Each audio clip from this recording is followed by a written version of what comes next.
Хадж-миссия завершена, паломники из Ингушетии готовятся к возвращению домой. Сегодня они провели последнюю ночь в долине Мина, совершили бросание камней и семикратный обход вокруг Каабы. На этом все обряды хаджа завершаются. В Мекке в новом статусе хаджи наши земляки проведут еще несколько дней, а затем соберутся в обратный путь. Первую группу с ингушскими паломниками в аэропорту Магас будут встречать 13 июня. В этом году из республики в хадж отправились более 1400 паломников. Для них было организовано 10 прямых авиарейсов. Этой возможностью воспользовались и жители соседних регионов.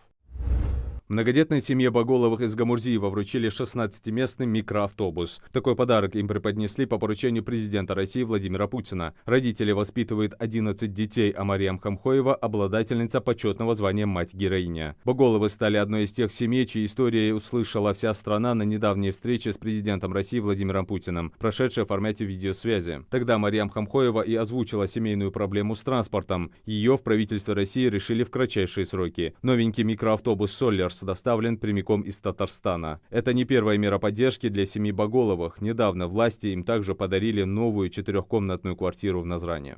Всем благодарность, всем, кто участвовал. Даже, говорю, заводу отдельно, работникам, ведь это же их труд тоже. Все, кто побеспокоились, всем благодарна.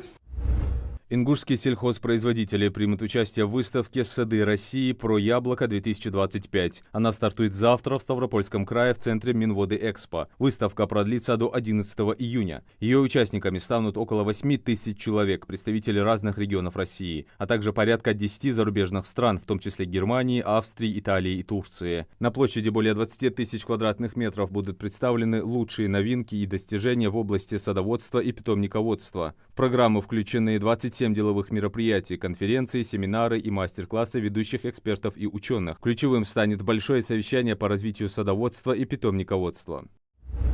Сегодня профессиональный праздник работников в сфере социальной защиты населения. Основным направлением деятельности в области социальной политики всегда оставалось социальное обслуживание населения, где в последние годы приоритетную роль играет развитие специализированных территориальных социальных служб и различных видов обслуживания инвалидов, пенсионеров, малоимущих. День социального работника – это праздник людей, которые первыми принимают на себя волны людских проблем и в меру своих возможностей помогают решать эти проблемы.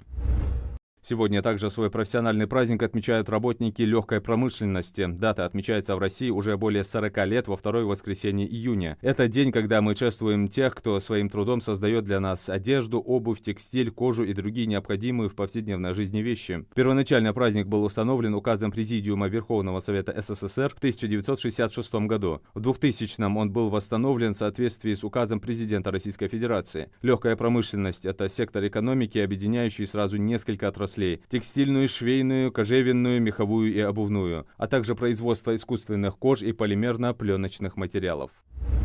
В Госдуме предложили внести поправки к программам льготной ипотеки и предоставить медработникам, педагогам и ученым ставку 5% годовых. Депутаты считают, что эта мера снизит отток специалистов за рубеж и уменьшит дефицит кадров в социально важных сферах. В России уже действует льготная ипотека со ставкой 6% для IT-специалистов и особые условия для жителей малых городов. Ипотеки с государственной поддержкой направлены преимущественно на повышение рождаемости, сокращение оттока населения из определенных регионов или страны, снижение финансовой нагрузки на молодые семьи и представителей некоторых профессий, а также поддержку строительной отрасли России.